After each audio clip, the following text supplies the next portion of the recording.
وعن ابي سعيد الخدري رضي الله تعالى عنه دا کوم روایت د حضرت ابو سعید الخدری رضی الله تعالی عنہ څخه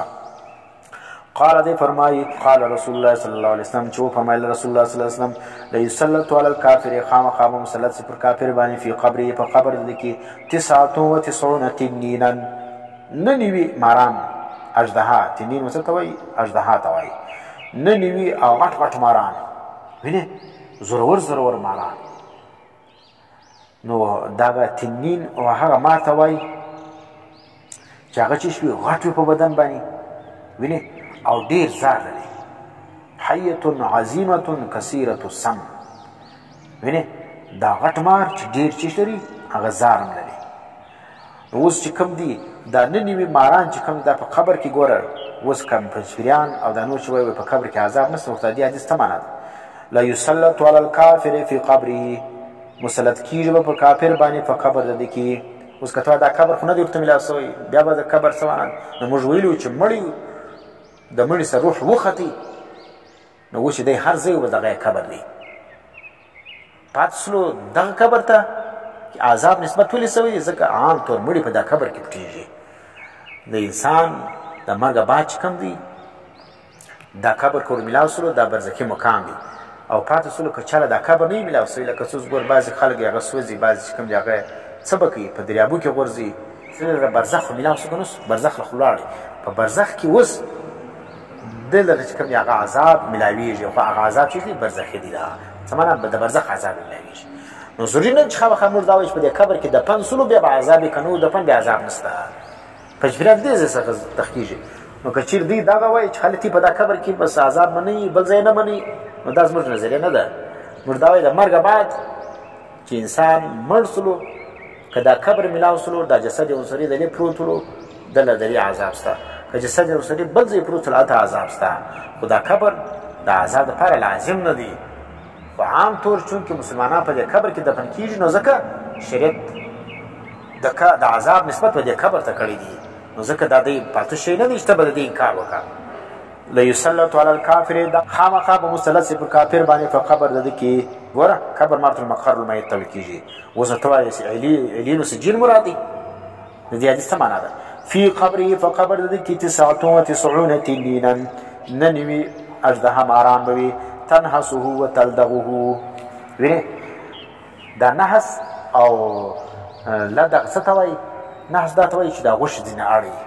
او لدغ څه ته وایي هغه دا وهلو ته وایي چې په نیش باندې وي په نیشو باندې وي او دا رقم د دا بدن غوښې به د دې کافر در اړوي دغه ماران حتی تر دې ورته پورې قوم ساعتو چې قایم سي قیامت دا عذاب به پر ده باندې جاري تر دې پورې چې قیامت قایمېږي الله دې سړی دې ساتي ولو ان تنینا د هغه د خضر حیات منکر حدیث چې د دې حدیث انکار کړی دی ټیکسلو یا د عذاب قبر انکار یې کړی دی هغه څه فرمایي اوس نبي علیه السلام څه وایي لو ان تنینا لو بالفرض و محال لو د څه دپاره بالفرض و محال لپاره بالفرض و محال ان تنینا که چیرې یو اژدها چې کوم دی د قبر ده منها د دې ننوي ماران څخه نفخه بالارض د سا پوکې پر دې مځکه باندې اوس به بیا کومه معنا کوي ته خو دا قبر نه دی مراد دلته اوس څه وایي نبي علیه السلام پنځپیریان څه وایي دا قبر نه دی مراد ته دا څه معنا شوه دغه ننوي ماران څخه یو مار چې کوم دی هغه پر دې مځکه باندې سا وکړي دا مځکه شي که بله مځکه شي په پوهېږ نو خو دغه مځکه شي که ته یا ایلین و سجین بیا دغه مار راکښته سول بیا دلته رالي پر دې مځکه باندې سا وکښله د ایلین و سجین سره رالي جسد مثالي سره رالي دلته رالي پر دې مځکه سا وکښله نه نه نبي علیه السلام سر در خلاصوي چې په دا قبر کې عذاب شته خو دا علن هغه په جلا علن کې دی خو بیا هم که چیر الله دغه مړی چې کوم دی د دې چې کوم دغه ماران دي دا و دې دنیا ته رامنتقل کړي او په دې دنیا کې سا وکاږي په پوهېږې اوس که په قبر کې پروت دی خو هم دی په دې دنیا کې نه دی خو په برزخ کې دی مړی پروت په دې قبر کې دی لیکن دی چې دی په برزخ کې دی دغه مار په دا قبر کې دی لیکن په برزخ کې دی نو که چیرې دا برزخ عالم برزخ سره دی خو سي عالم دنیا له راسي او بیا پر دې مځکه باندې دی ساپو کې ما انبتت خضرا دا مځکه به بیا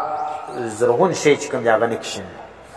وینې دا دومره قدر سخت غریم نو خضر حیات او دا رقم حسین علي صاحب په خپل کتاب کې او دا رقم نورو منکرین عذاب قبر شه هغه دا خبره بار بار لیکلې ده چې د قبر کې عذاب نشته وای ولې نبی اسلام ته چیرې په دې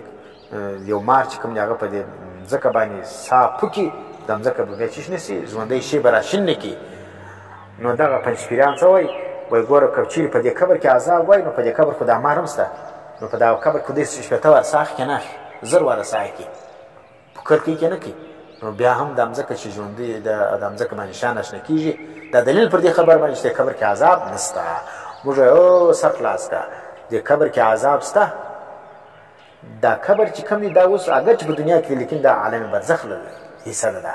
دا مړی اگر چې تاسو مخ ته پروت لیکن دا په برزخ کې دی په پیژه مړی بس تاسو مخ ته پروت لیکن دا په برزخ کې دی تاسو مخ ته پروت بيد دی عالم رویا کې دی نو پروت خو دا مقصد نه چې تاسو مخ ته پروت تاسو په دې دنیا کې سره جسد په دې دنیا کې دی لیکن اصل چې کوم دی هغه دی چې دی هغه بل دنیا لاړی